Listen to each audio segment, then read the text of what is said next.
Early monsoon भी आया। 3 महीने से मानसून का मौसम और बारिश जारी है, जो कि अनप्रेसिडेंटेड है। लेकिन आपने नोट किया होगा कि इस साल जो बारिश की वजह से जो एक टोरेंशियल रेन्स हुई हैं, मूसलाधार बारिश डेली ऑलमोस्ट किसी ना किसी हिस्से में होती है पंजाब के, लेकिन पानी जमा नहीं हुआ। अगर हुआ तो 2-3 घंटों में पानी इंतज़ामिया ने निकाला।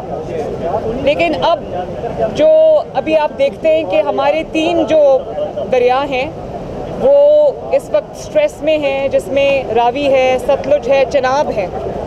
और ये जो एक अनप्रेसिडेंटेड वाटर फ्लो आया है, जो हमारे दरियाओं की कैपेसिटी से बाहर है, वो इस वजह से आया है कि इंडिया के जो डैम्स हैं उनकी कैपेसिटी फुल हो जाने की वजह से उन्होंने अपने स्पिलवेज खोल दिए।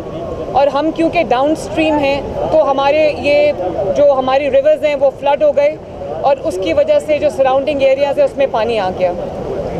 लेकिन मैं ये ज़रूर कहना चाहती हूँ पंजाब के अवाम को और आप सबको कि इंतज़ामिया ने जो रेडीनेस, जो अलर्टनेस और जो प्रिपेयर्डनेस उन्होंने शो की है, और जिस तरह इंतज़ामिया ने दिन रात काम किया है, कमिश्नर्स ने, डीसीज़ ने, पुलिस ने, रेस्क्यू के इदारों ने, हेल्थ के डिपार्टमेंट ने, वो भी एक अनप्रेसिडेंटेड चीज़ है। एक टीम की तरह एक वो जो यूनिटी के साथ उन्होंने काम किया है। और मैं गुजरात में बहुत कल बुरी सूरत हाल थी। आज अभी हम सुबह नारोवाल गए थे प्राइम मिनिस्टर के साथ। नारोवाल पूरा इनंडेटेड है, डूबा हुआ है। सियालकोट में बहुत बुरी सूरत हाल थी। लेकिन जिस तरह कमिश्नर्स ने, डीसीज़ ने पूरी रात खड़े होकर काम किया है, लोगों को रेस्क्यू किया है, लोगों को इवैक्यूएट किया है। और अल्लाह ना करे अगर प्रिपेयर्डनेस का ये लेवल ना होता तो जिस तरह का 40 साल के बाद, 38 इयर्स के बाद जिस तरह का सैलाब आया है, तो खुदा न खास्ता बहुत जानें जो थी वो जा सकती थी, रिस्क पे थी।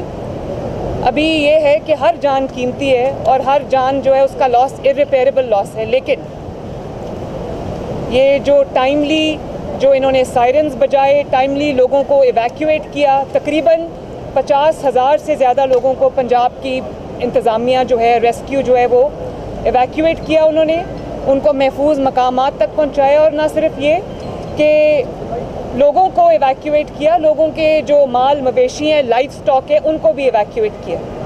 और इस वजह से जो जानी नुकसान है, अल्लाह ताला ने बहुत बड़े जानी नुकसान से बचा लिया है। तो मैं ये कहना चाहती हूँ कि इससे जो भी लॉस हुआ है, चाहे वो इंसानी जानों का लॉस हुआ है, मेरे लिए इत्मीनान बख्श बात यह है कि कोई भी ज़िंदगी उसका लॉस जो है वो सिर्फ इसलिए नहीं हुआ क्योंकि इंतज़ामिया प्रिपेयर्ड नहीं थी, क्योंकि हमारे जो हुकूमत है वो ऑन टोज़ नहीं थी, या जो हुकूमती गफलत की वजह से कोई जान नहीं गई। मैं पंजाब के अवाम को ये रिक्वेस्ट करना चाहती हूँ, उनसे इल्तमास करना चाहती हूँ कि जो जहाँ पर पानी है या दरियाओं से दूर रहें, वाटर बॉडीज़ से दूर रहें, अपने बच्चों की हिफाजत करें, उनको दूर रखें।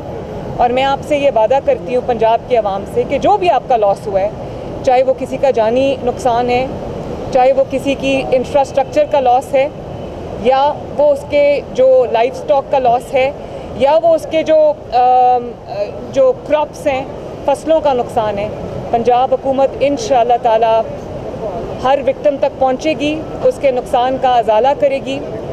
और शाबाश मैं इंतज़ामिया को भी देना चाहती हूँ, पंजाब के तमाम अजला के तमाम कमिश्नर्स को, डीसीज़ को, पुलिस को, रेस्क्यू 1122 को, सिविल डिफेंस को, सबको मैं शाबाश देना चाहती हूँ कि उन्होंने कीमती जानों को बचाया, इवैक्यूएट किया, उनको सेफ स्पॉट्स तक लेकर गए, लोगों के जान माल मवेशी की उन्होंने हिफाजत की।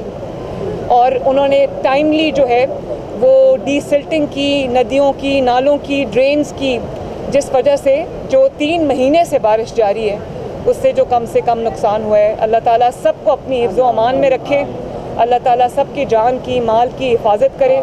और मैं पंजाब के अवाम को ये कहना चाहती हूँ कि मैं और मेरी पूरी हुकूमत, नवाज़ शरीफ साहब, शहबाज शरीफ साहब और पूरी PMLN की जो हुकूमत है वो आपके लिए, आपके साथ, आपके दुख सुख की घड़ी में आपके साथ शामिल है, खड़ी है। और इंशाअल्लाह ताला पूरी कोशिश करेंगे कि आपके हर नुकसान का अजाला हो। Thank you very much. Madam आप राउंड लगाकर अच्छा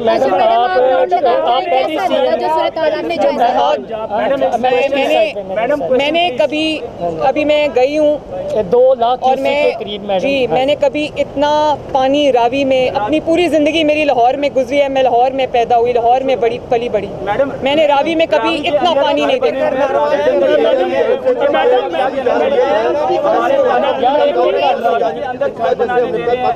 पाकिस्तान ने पहले जवाब दिया इंडिया को, उसको नाको चने चुबवा दिए, अब ये आप ही जा रही उसने कर दिया, इसके बारे में क्या कहेंगे आप? देखिए, हमें अपने जो इंफ्रास्ट्रक्चर है, अपनी वाटर स्टोरेज है, अपने डैम्स हैं, हमें उसको ऐसा बना लेना चाहिए क्योंकि पानी अल्लाह ताला की नेमत है। जो पानी वो यहाँ पर भेजे हमें उसको ना सिर्फ स्टोर करना चाहिए बल्कि उसको हमें अपनी खेती बाड़ी के लिए अपने लिए इस्तेमाल करना चाहिए। इसलिए पानी को स्टोर करने का इंफ्रास्ट्रक्चर बनाना बहुत ज़रूरी है और ये कोई आसान काम नहीं है और ये एक ऐसी चीज़ नहीं है जो ओवरनाइट हो जाएगी। मैंने अपनी टीम बिठाई है, इरिगेशन डिपार्टमेंट को बिठाया है, NDMA को बिठाया है, PDMA को बिठाया है और मैंने उनसे ये कहा है कि मुझे अगले साल के लिए एक होलिस्टिक प्लान बना के दें कि हम किस तरह पानी को, रेन वाटर को हार्वेस्ट कर सकते हैं। अगर कहीं फ्लड आया है तो उस पानी को हम बजाय इसके कि वो समंदर में जाके ज़ाया हो जाए, हम किस तरह उसको स्टोर करके अपने लिए उसको यूटिलाइज कर सकते हैं। मैडम भारतीय अभी जारियत जो है उससे करतारपुर जो है वो डूब गया है। सिखों पाकिस्तान में बसने वाले जो सिख हैं में जो लोग मौजूद हैं इनके लिए भी ग्रैंड करेंगे। बिल्कुल, ये देखें जिस तरह हमने एंटी इंक्रोचमेंट पूरे पंजाब में किया है और इंक्रोचमेंट्स को ख़त्म किया है पंजाब से लार्जली, इसी तरह लोगों की ज़िंदगियों को महफूज करने के लिए, उनके घर बार को, उनके माल मवेशी को महफूज करने के लिए जो आबी रास्तों में लोगों ने अपने मस्कन बना लिए हैं, उनके साथ उनके लिए भी हम इंशाल्लाह एक जल्दी। अच्छा मैडम, करतारपुर में जो कुछ हुआ है, करतारपुर में हमारी जो सिख कम्युनिटी है पाकिस्तान में बसने वाली मैडम आ रही है और बेहतरी के लिए पानी का फ्लो तो बढ़ता जा रहा है। आर्मी के साथ मिलकर पंजाब पानी का फ्लो अब कम हो रहा है, अल्लाह का शुक्र है, पानी रिसीड कर रहा है। मैं जहाँ पर मैंने पुलिस का रेस्क्यू 1122 का शुक्रिया अदा किया, उनके पर्सनल ने दिन रात काम किया है, रातों को जाग के कमिश्नर्स ने, DCs ने, 1122 के लोगों ने, पुलिस ने जिस तरह से काम किया है और साथ जिस तरह से हमारी अफवाज पाकिस्तान हमारी मदद को आई हैं, लोगों को रेस्क्यू किया है, एवैक्यूएट किया है, मैं सबका शुक्रिया अदा करती हूँ। अच्छा मैडम, ये जो पानी ज़ाया होता है, पिछले दिनों कनाल का मैटर था, पंजाब हुकूमत ने बहुत अच्छा स्टैंड लिया, आपने भी वो बात की है, तो आप पर्सनली बिलावल या आसिफ अली जरदारी साहब से अब इस मैटर पे कोई बात करेंगी? क्योंकि ये इस्लामाबाद मैं किसी एक पार्टी का नाम नहीं लेना चाहती, लेकिन हमें सियासत से बालातर होकर मुल्की मफाद में अब कुछ फैसले कर लेने चाहिए क्योंकि ये लोगों की जिंदगियों का सवाल है। Thank you.